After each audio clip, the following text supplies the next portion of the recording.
নমস্কার দর্শক বন্ধুরা, রিতাস ফুড ডায়েরি চ্যানেলে আপনাদের সকলকে স্বাগত জানাই। আজ আমি তৈরি করে দেখাবো ভেটকি মাছের ফিশ ফিঙ্গার। এটি তৈরি করা খুবই সহজ, আর আমরা জানি সকলেই যে এটা খেতেও খুব সুস্বাদু।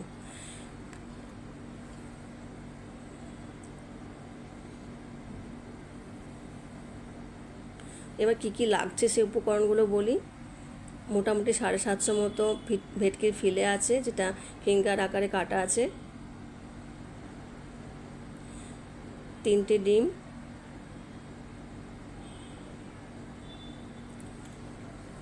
নুন, ব্রেড ক্রাম্ব, এখানে আছে পেঁয়াজ কুচি, 1/2 ইঞ্চি মতো আদা, 4টে কাঁচা লঙ্কা, আর 8-9টা রসুন। এটা চালের গুঁড়ো, এটা গোলমরিচ গুঁড়ো, এখানে পুদিনা পাতা আর ধনে পাতা সম পরিমাণে মোটামুটি 1 মুঠো মতো আছে। পরে এটার পেস্ট বানাবো।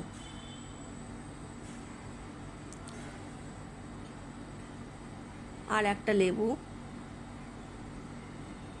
সাদা তেল 200 গ্রাম মতো,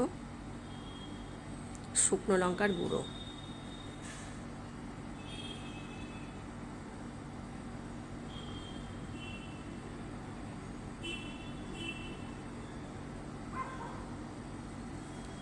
এখন আমি মাছগুলোকে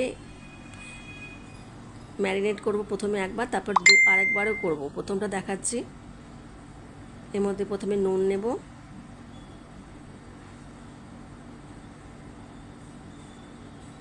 একটু গোলমরিচের গুঁড়ো 1/2 টিস্পুন মতো,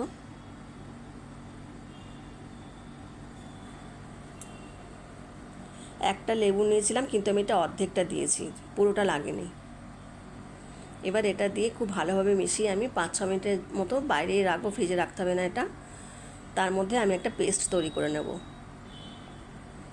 যেটা দিয়ে আরেকবার ম্যারিনেট করতে হবে। এই 3টে জিনিস দিয়ে আমি এখন ভালোভাবে এটা মাখিয়ে 5-6 মিনিটের জন্য পাশে রেখে দেব।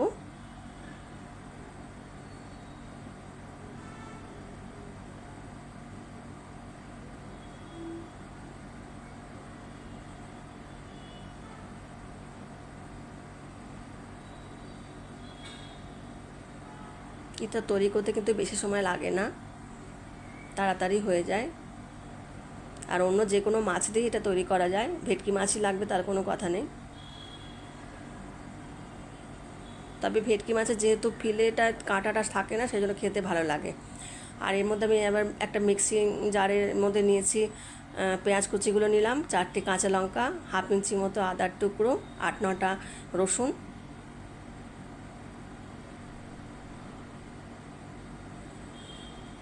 আর ধনে পাতা পুদিনা পাতা যেটা নিয়েছিলাম ভালো করে ধুয়ে রেখেছিলাম। এটা ভালো করে একসঙ্গে সব কটা মিলিয়ে আমি একটা পেস্ট বানাবো।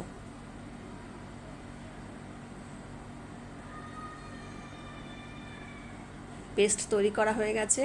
এবার ওই ম্যারিনেট করা মাছের মধ্যে, যেটা আগে করেছিলাম, তার মধ্যে এটা দিয়ে দেব, যে গ্রিন পেস্টটা বানিয়েছি।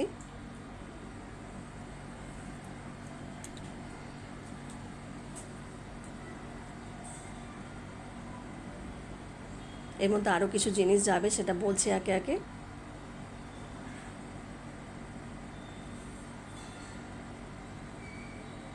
চালের গুঁড়ো আমি দিয়েছি এখানে মোটামুটি 2 টেবিল চামচ মতো দিয়েছি। প্রথমে দিচ্ছি শুকনো লঙ্কার গুঁড়ো 1 চা চামচ মতো, একটু নুন, একটু গোলমরিচের গুঁড়ো, আর যাতে বাইন্ডিংটা ঠিক মতো হয় সেজন্য চালের গুঁড়ো দিচ্ছি 2 টেবিল চামচ মতো, আর একটা ডিম ফাটিয়ে দেবো এর মধ্যে।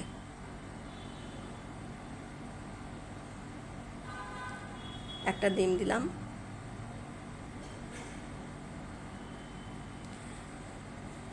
এখন আমি সব কটাকে ভালোভাবে মিশিয়ে নেব, সব জিনিসগুলোকে ভালোভাবে মিশিয়ে এখন এটাকে ফ্রিজের মধ্যে কিছুক্ষণ রাখতে হবে। আপনি 15 মিনিট, 20 মিনিট, আধ ঘন্টা আপনার পছন্দ মতো যতটুকু সময় ইচ্ছে আপনি ফ্রিজের মধ্যে রেখে দিতে পারেন।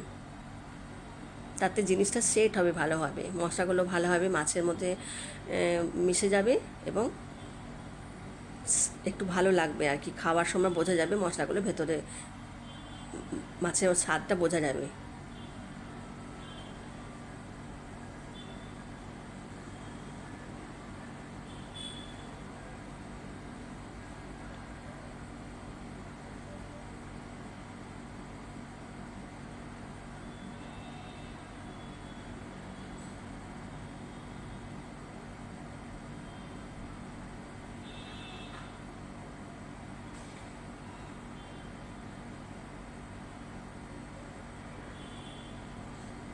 এখন আমি এইভাবে ভালোভাবে মাখিয়ে নিয়ে ফ্রিজের মধ্যে কিছুক্ষণ রাখবো, তারপর পরে ফ্রাই করার সময় আবার দেখাবো।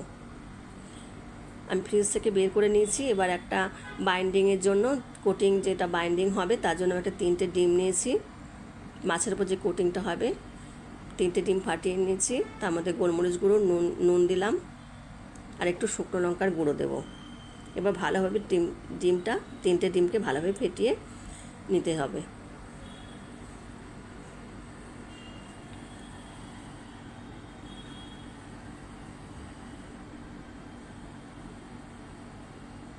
দর্শক বন্ধুরা, যারা প্রথম আমার চ্যানেলে এসেছেন তারা অবশ্যই যেন চ্যানেলটি সাবস্ক্রাইব করবেন এবং লাইক কমেন্ট করবেন। আর বেল আইকনটা ওটা যদি অন করেন তাহলে সমস্ত নোটিফিকেশান যখন আমি ভিডিও দেবো আপনারা পেয়ে যাবেন। বেল আইকনটা দাবিয়ে রাখবেন অল করে।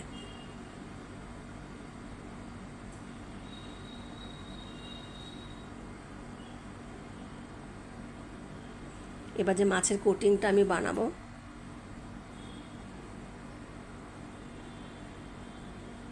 এটা দুভাবে করা যায়। প্রথমে ডিমের মধ্যে ডুবিয়ে ব্রেড ক্রাম্ব দিয়ে, তারপরে চালের আটার মধ্যে দিয়ে আবার ব্রেড ক্রাম্ব দিয়ে করা যায়। আমি দুভাবেই দেখিয়েছি। এখন আমি প্রথমে চালের আটা দিলাম, ব্রেড ক্রাম্ব দিলাম,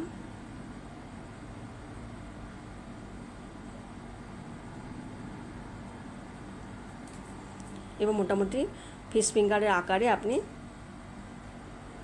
এভাবে বানিয়ে নেবেন।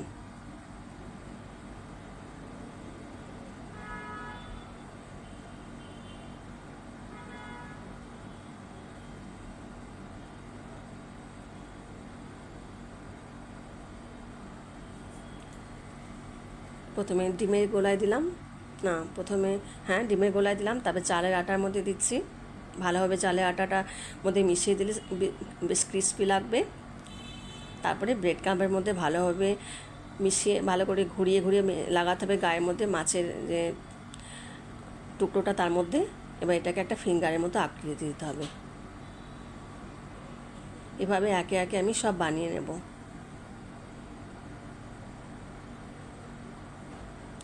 এটা তৈরি করতে বেশিক্ষণ লাগে না বন্ধুরা। আপনারা যদি ইচ্ছা করেন, মাছটাই শুধু ঘরে থাকা দরকার, বাকিতে সবই বাড়িতে থাকে মোটামুটি। আপনাদের ঘরে অতিথি এলে বা আপনাদের যখন ইচ্ছা হবে তখন আপনারা বানিয়ে খেতে পারবেন। আর নিজের হাতে তৈরি করা জিনিস তো ভালোই হয়। দোকানে তো খাওয়াই যায়, দোকানে তো খায় মানুষ সব সময়, কিন্তু বাড়িতে তৈরি করে খাওয়ানোটার মধ্যেও একটা মজা আছে। রেস্টুরেন্টে সবাই রেস্টুরেন্টে গিয়ে খায় মোটামুটি এগুলো। অনেক সময় মনে হয় যেন এগুলো তৈরি করতে অনেকক্ষণ সময় লাগবে, অনেক পরিশ্রম লাগবে, কিন্তু সেরকম কিছু নয় বন্ধুরা। এখন আমি গ্যাস অন করে নিয়েছি, ভালো করে প্রথমে হিট করে নিলাম কড়াইটা, তারপরে তেলটা পুরো 1 বাটির তেল এর মধ্যে দিয়ে দিলাম। এবার গরম হওয়া পর্যন্ত ওয়েট করব। প্রথমে ফ্লেমটা একটু বাড়িয়ে রেখেছি, কিন্তু মাছগুলো ভাজার সময় কিন্তু হাই ফ্লেমে দিলে তাড়াতাড়ি ওপরটা ভাজা হয়ে যাবে আর মাছের অংশটুকু কাঁচা থেকে যেতে পারে। সেজন্য অবশ্যই যখন ভাজবেন তখন লো বা মিডিয়াম ফ্লেমে ভাজবেন, তাতে মাছের ভেতরে পুরো ভাজাটা ভালোভাবে হবে এবং ওপরটাও ক্রিস্পি হবে।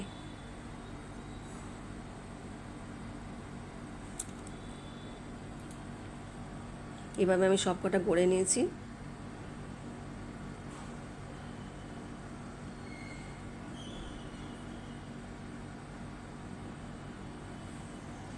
তেলটা গরম হলে আমি একে একে সবগুলো ভেজে নেব।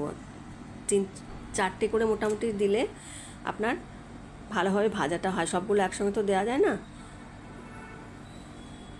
4টে-5টা করে একসঙ্গে দিয়ে ভেজে নিয়ে তুলে নিলে ভালো হয় জিনিসটা।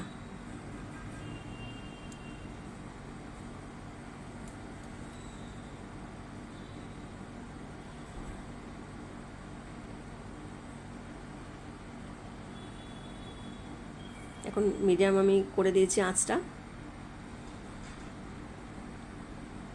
প্রথমে তলার দিকটা ভালোভাবে ভাজতে সময় দেব, তারপর উল্টে দেব।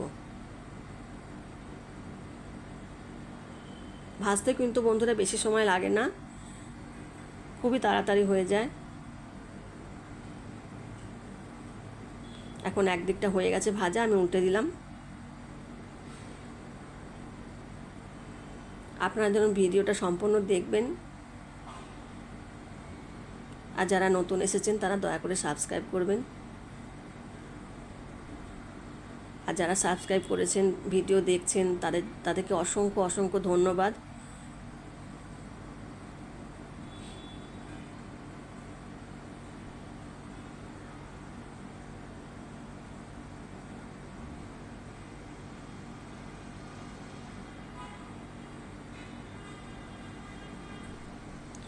যারা পশ্চিমবঙ্গে বাইরে থাকে তাদের এগুলো বানিয়ে খাওয়াটার মধ্যে কি আছে জানেন তো, আসলে কলকাতার মতো জিনিস তো সবসময় পাওয়া যায় না, রেস্টুরেন্টে যেগুলো পাওয়া যায়, যেগুলো যারা বাইরে থাকেন, যেমন আমিও থাকি বাইরে, তো আমরা চেষ্টা করি ওই জিনিসগুলো ভালোভাবে ঘরে বানিয়ে সবাই মিলে খেয়ে উপভোগ করতে, কারণ এখানে সেই স্বাদের জিনিস পাওয়া যাবে না।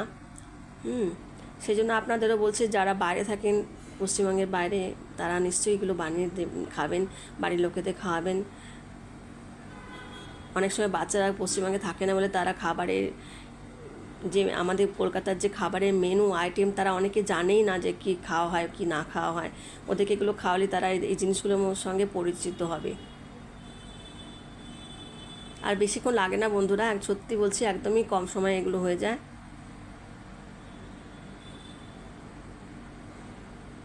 এবার মোটামুটি ভাজা হয়ে গেছে, মোটামুটি গোল্ডেন ব্রাউন হয়ে গেছে, আমি তুলে নেব এবারে। এবার পরে আবার 5-6টা করে দিয়ে দিয়ে সম্পূর্ণ রোলগুলো তৈরি করে নেব, ফিশ ফিঙ্গারগুলো পুরোপুরি তৈরি করে নেব। এখন আমার সব কটা মোটামুটি বানানো হয়ে গেছে, আমি এবার প্লেটে, সার্ভিং প্লেটে সাজাচ্ছি।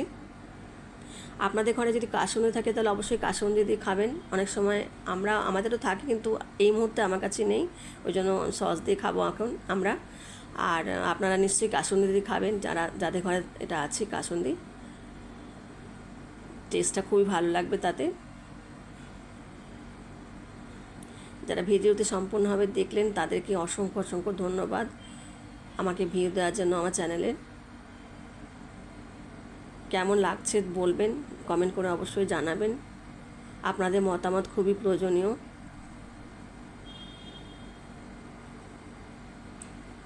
এইভাবে লেবু, কাঁচা পেঁয়াজের গোল গোল করে রিং বানিয়ে রাখা আর পুদিনা পাতা দিয়ে আমি পুরো প্লেটটাকে সাজিয়ে নেব।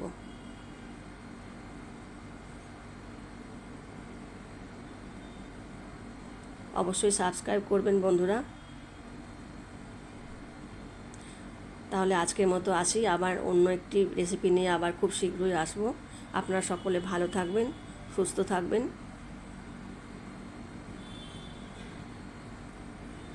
নমস্কার।